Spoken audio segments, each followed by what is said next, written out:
নমস্কাৰ স্বাগতম জনাইছো অনুপম সৃষ্টি ইউটিউব চেনেলে। আজি আমি আসাম টেট 2021 এনসাৰ কি কেনেদৰে ডাউনলোড কৰা হয়, কেনেদৰে পেমেন্ট কৰিব লাগিব সেই সম্পৰ্কে আলোচনা কৰিম। গুগলত সাৰ্চ কৰিব লাগিব আসাম টেট 2021। যেতিয়া আপুনি দা এনসাৰ কি আসাম টেট বুলি আহিব তাত ক্লিক কৰক। তাৰপিছত আপুনি পেজটো খোলা খাব আৰু link here for payment answer key OMR download ইয়াত ক্লিক কৰিব লাগিব। আপুনি ওকে কৰাৰ লগে লগে দেখা পাব ইয়াত আপোনাৰ ইউজাৰ আইডি আৰু পাছৱৰ্ড এণ্টাৰ কৰিব লাগিব। ইউজাৰ আইডি আৰু পাছৱৰ্ড এণ্টাৰ কৰাৰ লগে লগে আপুনি দেখা পাব ইয়াত পেজটো খোল খাব।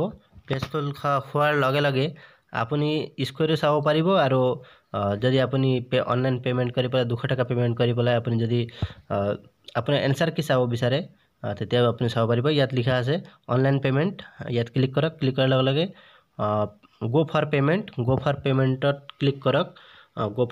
গো ফৰ পেমেন্টত ক্লিক কৰাৰ লগে লগে আপোনাৰ ইয়াত বিভিন্ন অপশ্যন আহিব, credit card, debit card, UPI payment আপুনি কিদৰে কৰিব বিচাৰে। মই ইয়াত কৰিছোঁ আপোনাৰ UPI পেমেন্টৰ দ্বাৰা। UPI পেমেন্টৰ দ্বাৰা আমি চাম আজি হৈ যোৱা অসম টেট 2021 এনসাৰ কি। এতিয়া আপুনি দেখা পাব ইয়াত 200 টকা ফিজ দিব লাগিব। তো ইয়াত মই UPI ID এণ্টাৰ কৰিছোঁ। তাৰপিছত মেক পেমেন্টত ক্লিক কৰিব লাগিব। মেক পেমেন্টত ক্লিক কৰাৰ লগে লগে ইয়াত প্ৰসেস হৈ আছে, আমি লাইভ দেখাই আছো। ইয়াত পেটিএমৰ পৰা আপোনাৰ UPI পেমেন্ট কৰি আছো 200 টকাৰ SBI বেংকৰ পৰা। তো এই পেমেন্টটো মোৰ হৈ গৈছে।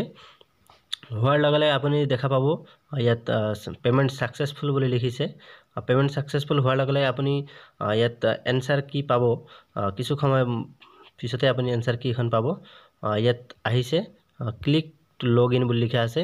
Online payment transaction is successful বুলি লিখা আছে। Click here to for log in. মই স্ক্ৰীনশ্বট কৰি ৰাখিছোঁ, আপোনালোকে ইয়াৰ পিছত চাব পাৰিব। তো ইয়াত আপুনি আকৌ ইউজাৰ আইডি আৰু ইউজাৰ নেম আৰু পাছৱৰ্ড এণ্টাৰ কৰিব লাগিব। ইউজাৰ নেম আৰু পাছৱৰ্ড আপুনি এণ্টাৰ কৰাৰ লগে লগে এনেধৰণে পেজটো খোল খাব। তো ইয়াত এনসাৰ কি লোৱাৰ প্ৰাইমাৰী, এনসাৰ কি লোৱাৰ প্ৰাইমাৰীত মই ক্লিক কৰিলে ইয়াত মই এতিয়া এনসাৰ কি পাম। Click here for log in. তো অনলাইন পেমেন্ট মোৰ সাকসেস হৈ গৈছে। তো এতিয়া মই লগ ইন কৰিম।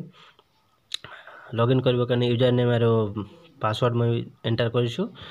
ইউজাৰ নেম আৰু পাছৱৰ্ড এণ্টাৰ কৰাৰ লগে লগে আপুনি দেখিব পাব। তো যেহেতু আপোনালোকে চাইছে কেনেধৰণে প্ৰসেস হৈ আছে। তো ইয়াত এনেকৈ লিখা আছে পেমেন্ট হৈ গৈছে কিন্তু ভেৰিফিকেশ্যন পেমেন্ট সাকসেস বুলি কৈছে। OMR sheet will be display after 2 or 3 days। 2 দিন বা 3 দিনৰ ভিতৰত OMR sheet আপুনি দেখা পাব। কিন্তু এতিয়া আপুনি এনসাৰ কি চাবলৈ কাৰণে এতিয়া লগে লগে আপুনি এনসাৰ কি চাব পাৰিব। মই স্ক্ৰীনশ্বটো কৰি ৰাখিছোঁ, যেহেতু মই লোৱাৰ প্ৰাইমাৰীৰ এনসাৰ কি চাইছিলোঁ। তো ইয়াত এনেধৰণে আহিছে, কিছুমানত ABCD আহিছে, কিছুমানত G অপশ্যনো আহিছে। G অপশ্যনটো নাছিলে যেহেতু, তথাপিও আমি ইয়াত চাইছোঁ। তো ইয়াৰ পিছত আমি কি কৰিম, সেৱা সাৰ্চ কৰিম গুগলত। সেৱা সাৰ্চ কৰি পেলাই আমি প্ৰশ্ন কাকতখন চাম, যেহেতু প্ৰশ্ন কাকতত কি প্ৰশ্ন আহিছিল।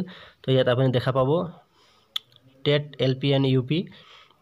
তো question paper LP ABCD option আছে, আপুনি এটা অপশ্যন ক্লিক কৰক। মই যেহেতু C অপশ্যন ক্লিক কৰিলোঁ, এতিয়া এটা অপশ্যন ক্লিক কৰাৰ লগে লগে প্ৰশ্ন কাকতখন ওলাই আহিব। এনেদৰে আপোনাৰ প্ৰশ্ন কাকত চাব পাৰিব। আপোনাৰ ABCD যিহেতু আপুনি যি অপশ্যনত পৰীক্ষা দিছিলে সেই প্ৰশ্ন কাকতখনো চাব পাৰিব। সেই প্ৰশ্ন কাকত চোৱাৰ লগে লগে আপুনি প্ৰশ্ন কাকত আৰু এনসাৰ কিৰ পৰা আপুনি মিলাব পাৰিব। যেহেতু ABCD 4টা অপশ্যন আছিল, ইয়াত আপাৰ প্ৰাইমাৰীৰো আপুনি প্ৰশ্ন চাব পাৰিব। কুৱেশ্যন পেপাৰ আৰু চাই পেলাই আপাৰ প্ৰাইমাৰী